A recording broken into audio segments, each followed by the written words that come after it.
All right, guys, it's time for Chapter 8 of Clementine. So here we go.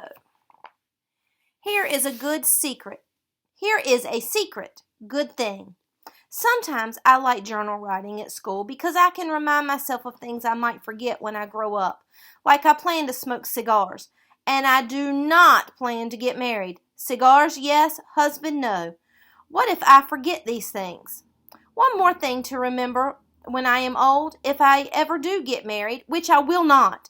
I will only have one kid, the first one. She is plenty good enough, even if she's the hard one. Nope, no need for another kid, even if he's the easy one. Although thinking about my brother and thinking about my journal gave me an astounding idea on Saturday. Last week, Turnip had to get a shot at the doctor. And he was so mad about it, my parents let him rent a video and eat gummy worms, even though they are usually the Sesame Street and carrot sticks kind of parents. So I pretended I had to write in my journal, even though I didn't, because it was the weekend, and I pretended I was mad about it, so my parents would feel sorry for me too. As soon as they came into my room, I cringed my eyebrows down like arrows and stuck my bottom teeth out as far as they could go. Here is a picture of that. And there she is. That's what she thinks she looks like when she's mad. Could you draw me a picture of what you look like when you're mad?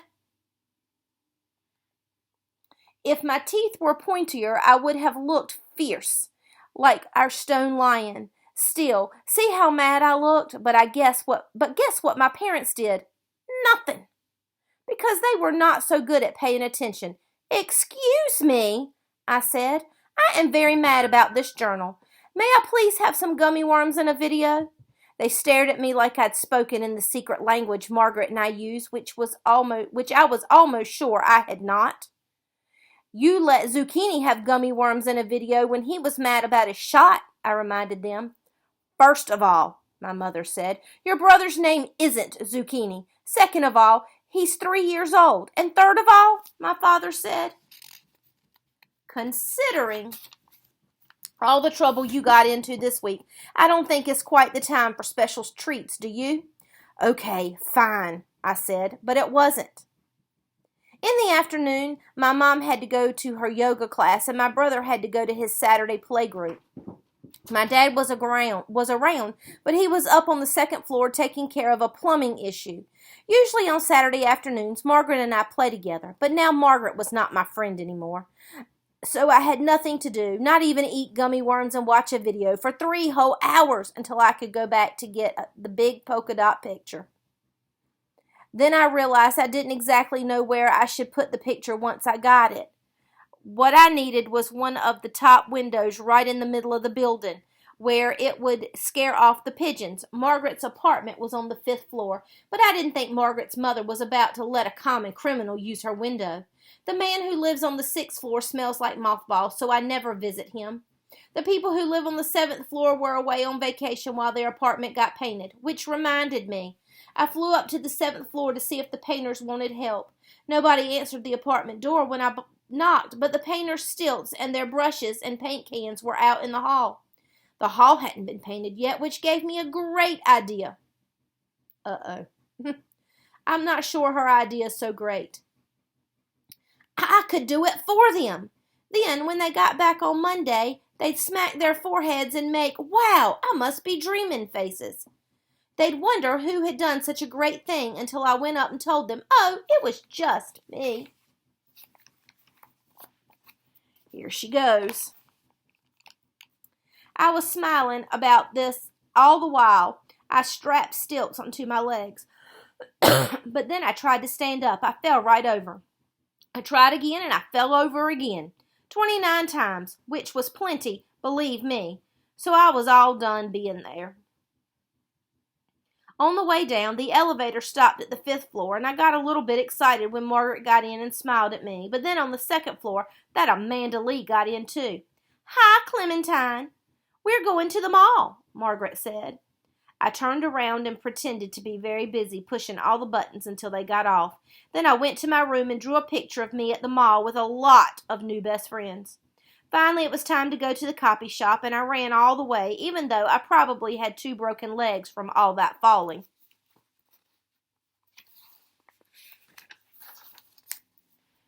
When the clerk brought out the picture of Polka Dotty, my heart hurt so much I couldn't breathe for a minute.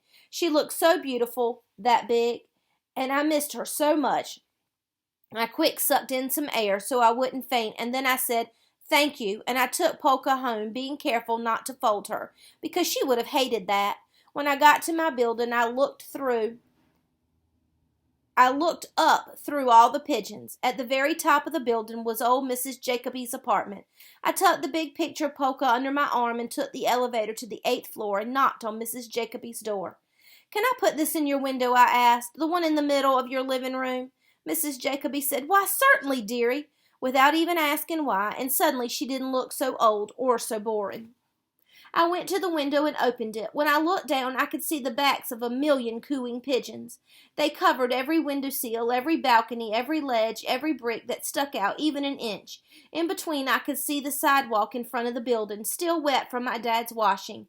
I guess this was what my dad meant about seeing things from a different angle, but I didn't understand how it could help. Mrs. Jacob came over beside me and shook a box of Cheerios onto the windowsill. The pigeons flapped up in one huge gray cloud, and my brain snapped, "Hey! Hey!" I ran out of Mrs. Jacoby's apartment all the way down to my own, 8 times 12 stairs, which equals 96. "Dad!" I yelled. "What if the pigeons lived on the side of the building instead of in the front? Would that be okay?" "That would be great," my dad said. "A miracle, except, of course, first you have to convince 1,000,000 pigeons to move. But if I could, would that solve the problem? Wouldn't you wouldn't care if they messed all over the sidewalk in the side alley?" "Nope, not a bit. Nobody uses it. That alley would be knee-deep in pigeon splat, and nobody would even notice. Fire away," I'd say. And then I ran all the way back up the stairs to Mrs. Jacoby's apartment and went right inside since the door was still open, because that's how fast I was. "I'll run for your Cheerios every week," I told her. "You won't even have to ask me. Every day if you want. But will you stop feeding the pigeons from here? Will you feed them from the side window instead?" There she is, feeding the pigeons.